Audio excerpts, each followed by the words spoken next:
Saya Cynthia Rompas, masih menemani Anda di Kompas Petang. Saudara Partai Kebangkitan Bangsa PKB meminta PDI Perjuangan mengambil sikap tegas terhadap posisi politiknya terhadap pemerintahan Presiden Prabowo Subianto. Hal ini disampaikan Ketua Fraksi PKB DPR RI Jazilul Fawait saat ditanya soal dugaan keikutsertaan kader PDI Perjuangan Andi Wijayanto dalam aksi demo. Jazilul berpendapat sikap partai politik diperlukan untuk mendukung program strategis pemerintahan.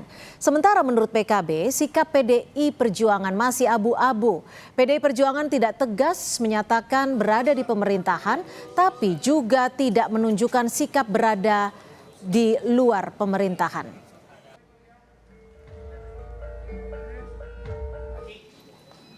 Ngambil sikap yang tegas saja.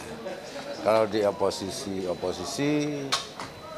jangan abu-abu, karena kami semua sedang berjuang keras untuk mewujudkan apa yang menjadi janji Pak Presiden. Selama ini kan kita ataupun yang ada di barisan pemerintah ini kan menghormati semua pendapat dari yang lain. Tapi kalau ada kesan mengganggu itu tidak baik untuk menjalankan program.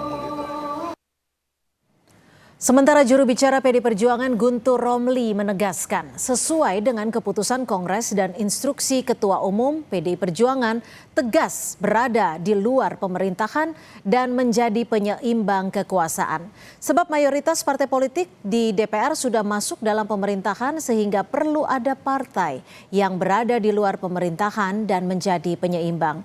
PDIP juga menyatakan Indonesia menganut sistem presidensial sehingga tidak mengenal istilah oposisi dan koalisi pemerintah. Mas Jazilul Fawait mengurus partainya sendiri daripada ngurus partai orang lain. Sikap dan posisi PDI Perjuangan merupakan keputusan organisasi. Melalui Kongres, Rakernas, dan instruksi Ketua Umum, politik di Indonesia relatif tidak mengenal koalisi dan oposisi, apalagi oposisi yang merupakan keharusan di sistem parlementer.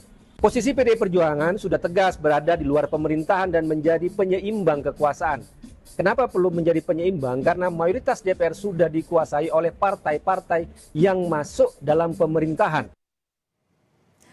Posisi politik PDI Perjuangan kembali disorot setelah PKB mendesak Partai Banteng untuk segera keluar dari zona abu-abu. Hal ini menyusul soal dugaan keikutsertaan kader PDI Perjuangan Andi Wijayanto dalam aksi demo.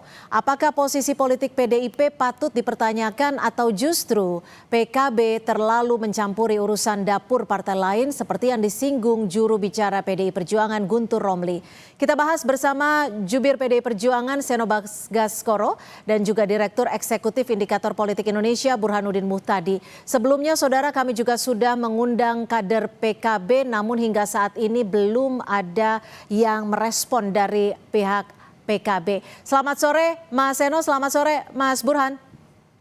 Selamat sore Mbak. Sore, Cynthia. Prof. Burhan, selamat sore. Sore, Mas Seno. Selamat sore. Mas Seno, ini kan PKB secara tegas gitu ya, secara langsung meminta PDI Perjuangan jangan abu-abu lah, sikapnya harus tegas. Selama ini posisi PDIP sebenarnya di mana dan bagaimana Anda menjawab desakan dari PKB ini, Mas Seno? Ya, makasih Mbak Cynthia. Jadi saya langsung saja bahwa saya kira PDI Perjuangan sejauh ini adalah partai politik yang menghormati keputusan setiap partai politik lain, termasuk PKB, karena kami juga berharap keputusan politik kami dihormati oleh partai-partai politik lain. Dan saya kira kami waktu setelah Pilpres selesai sudah sangat tegas memutuskan bahwa kami berada di luar pemerintahan. Dan itu konsisten kami lakukan sampai sekarang, tidak ada kader partai yang kami tugaskan atau kami izinkan untuk kemudian bergabung di dalam kabinet Pak Presiden. Meskipun tentu saja berada di luar pemerintahan itu tidak serta-merta harus mengambil posisi ekstrim sebagai oposisi. Karena di dalam sistem pemerintahan kita saya kira sudah berulang kali kami tegaskan bahwa kita menganut sistem presidensial yang tidak membutuhkan konsep koalisi atau oposisi, tetapi di dalam atau di luar pemerintah, itu yang lebih dikenal di dalam tradisi politik kita. Sama halnya kami juga tidak mengomentari posisi partai politik lain setelah Pilpres selesai. Misalnya PKB waktu Pilpres yang lalu kan juga mendukung calon presiden yang berbeda, bukan Pak Prabowo kan, tapi setelah pemilu selesai langsung bergabung dengan pemerintah Pak Prabowo. Itu kami juga hormati sebagai keputusan independen masing-masing partai politik tanpa Oke. perlu kami campur-campuri. Nah, jadi kami rasa posisi kami dari awal jelas, kami nggak abu-abu, hitam putihnya jelas, dan sampai saat ini kami sudah menegaskan bahwa kami komit dan konsekuen pada sikap politik itu. Saya Oke. rasa itu, Pak.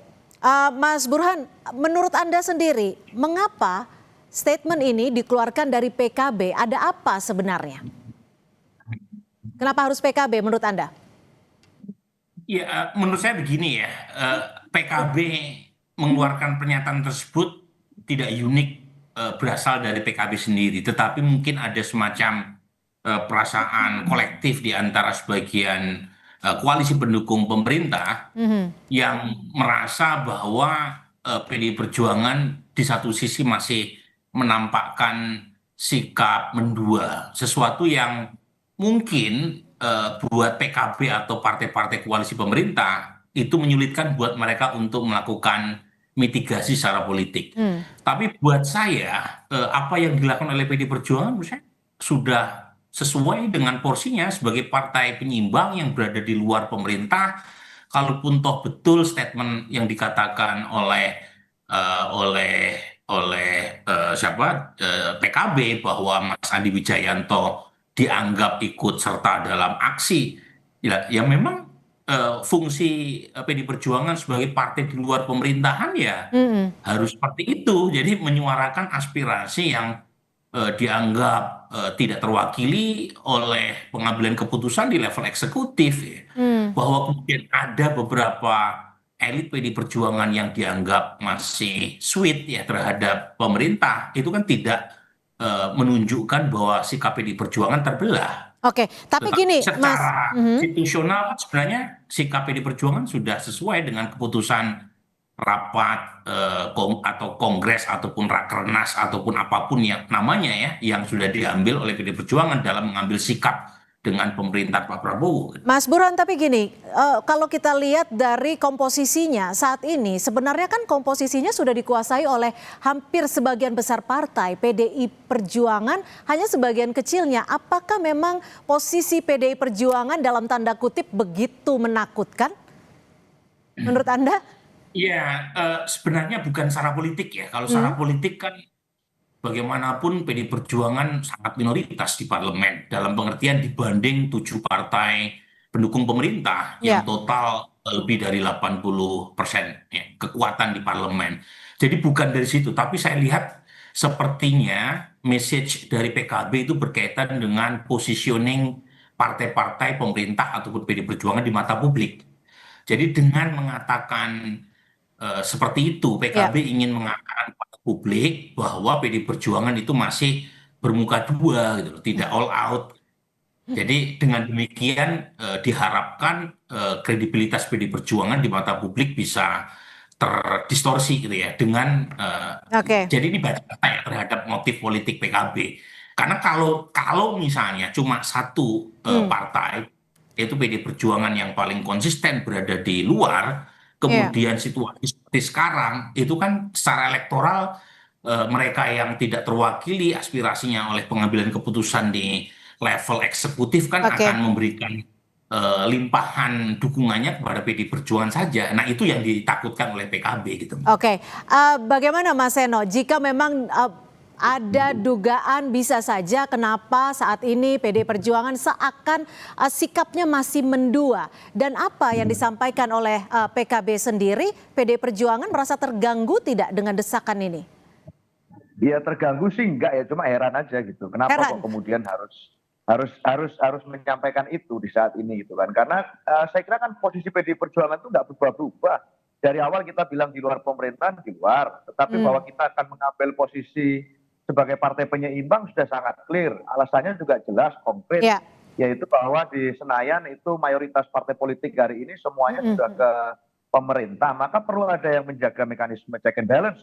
Dan mekanisme koreksi itu kan butuh orang untuk berada di luar yang dikoreksi. Kalau semuanya di dalam dan memberikan yang baik-baik saja, lalu apa arti dan substansinya menjadi partai penyeimbang? Justru itu kami hari ini menjadi penyeimbang itu memberikan kami kesempatan dan porsi untuk menilai secara objektif. Kalau ada yang perlu diingatkan ya kita ingatkan, kalau ada yang perlu kita dukung dan support ya kita support. semudah itu logika berpikir dan positioning PDI Ya. Perjuangan. Dan di tengah situasi hari ini, tentu kritik dan masukan kepada pemerintah itu menjadi penting untuk disuarakan oleh partai politik, termasuk PDI Perjuangan. Oke. Sebenarnya kalau bicara lebih dalam, harusnya PKB juga dan semua partai politik lain yang di parlemen menjalankan fungsi legislatifnya dong. Nggak bisa Tapi kemudian gini, legislasinya. Mas Seno, Ya, kalau ya. ini kan sebenarnya ada urutannya gitu ya. Sebelum disampaikan oleh Pak Jazilul dari PKB, kita juga tahu bahwa ramai diperbincangkan ada tudingan PD Perjuangan di balik aksi-aksi demo dan juga desakan, termasuk di balik Tio gitu. Bagaimana Anda menjawab ini? Karena dituding sebagai di balik kritikan-kritikan yang ada.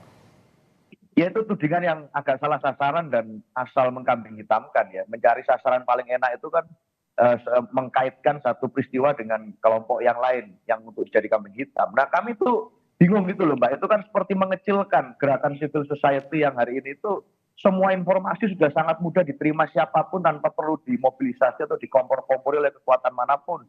Anak-anak muda itu kan hari ini habitatnya ada di media sosial, di media massa, mereka punya informasi soal tata kelola negara dan lain sebagainya. Kalau mereka melakukan konsolidasi, mereka memberikan kritik dan lain sebagainya, nggak selalu dong itu harus dikaitkan dengan misalnya positioning politik partai-partai tertentu termasuk PDI Perjuangan. Oke. Kami bingung juga kalau selalu dituduh menjadi aktor intelektual itu dibalik semua gerakan civil society. Wah, ini ya satu hal itu kami bingung. Hal yang lain kami juga merasa terhormat juga. Wah, sebesar itu ternyata ya pengaruh PDI Perjuangan. Kami selama ini memberikan kritik secara proporsional. Kalau kami juga nggak ini, tapi selalu dituduh ya silahkan saja. Tapi Mas Burhan, kami itu terlalu sudah. Mas Burhan membacanya bagaimana? Apakah ada benang merah dari coincidence atau dari cerita yang saat ini dari PKB dan juga sebelumnya tudingan bahwa PD Perjuangan ada di balik kritikan masyarakat termasuk Tio? Begini ya, menurut saya terlalu menyederhanakan cara kita membaca realitas politik dengan mengaitkan intervensi elit, ya. Seolah-olah masyarakat yang melakukan protes, mahasiswa yang melakukan demonstrasi, itu menjadi seperti pion yang mudah digerakkan oleh elit politik. Menurut saya itu to some extent agak menghina ya kecerdasan masyarakat ya dalam menyampaikan aspirasinya. Bahwa kemungkinan ada koinsidensi kepentingan mungkin saja, tetapi bukan berarti koinsidensi kepentingan atau afinitas isu itu kemudian diartikan sebagai sebentuk subordinasi elit kepada masyarakat. Itu terlalu jauh. Tetapi poin saya kan begini, cara kita melihatnya. Jadi ada sebagian elit internal koalisi pemerintah yang melihat posisi PDI Perjuangan itu dianggap abu-abu. Dalam pengertian, ini bacaan saya terhadap statement Pak Jazilul, ada kubu PDI Perjuangan yang ada di DPR yang dianggap lebih tanda kutip sweet gitu. Ya, orang menyebut dengan istilah faksi Mbak Puan gitu, itu istilah-istilah yang muncul di kalangan elit ya, yang dianggap lebih tidak berjarak dengan pemerintah, dengan faksi di luar parlemen, di mana PDI Perjuangan menurut saya ya mengacu pada keputusan Kongres atau Rapimnas atau keputusan yang sudah disampaikan secara formal oleh Ibu Mega sebagai ketua umum. Nah, acuannya kan ya yang disampaikan oleh Ibu Mega dong, bahwa kemudian elit PDI Perjuangan, mohon maaf ya, misalnya seperti Kang Said di DPR lebih bersikap manis terhadap pemerintah, ya mungkin karena PDI Perjuangan di DPR relasinya dengan eksekutif lebih dekat dibanding misalnya faksi PDI Perjuangan yang ada di DPP misalnya. Karena tiap hari kan DPR berhubungan dengan pemerintah. Nah, pada titik itu bisa saja ini semacam strategi politik dari PDI Perjuangan untuk menampilkan dua sisi yang sekilas tampak berbeda, tetapi di mata sebagian elit internal, di elit koalisi pendukung pemerintah itu dianggap mendua gitu. Jadi padahal itu ya sesuatu yang bisa saja wajar-wajar saja karena DPR sering berhubungan dengan pemerintah, maka perlu menjaga hubungan baik dengan pemerintah, sementara elit Ya. PDI Perjuangan di DPP mungkin relatif lebih independen untuk menyuarakan aspirasinya sesuai dengan kepentingan dan keputusan yang diambil oleh ketua umumnya. Mas Eno, kalau dilihat saat ini beberapa hari belakangan banyak aksi unjuk rasa. Kalau tadi Mas Burhan menyebutkan apakah ini strategi dari PDI Perjuangan melihat situasi saat ini? Bagaimana Mas Eno, PDI Perjuangan sendiri melihat situasi dari banyaknya aksi demo? Singkat saja. Ya, Bu Mega itu selalu mengajarkan untuk berpegang pada konstitusi. Dan itu pegangan kami, bukan soal orang atau fenomena. Sehingga kalau kami melihat ada banyak anak muda, kelompok masyarakat yang menyuarakan pendapatnya, itu dilindungi undang-undang. Dan ada haknya untuk mereka berekspresi.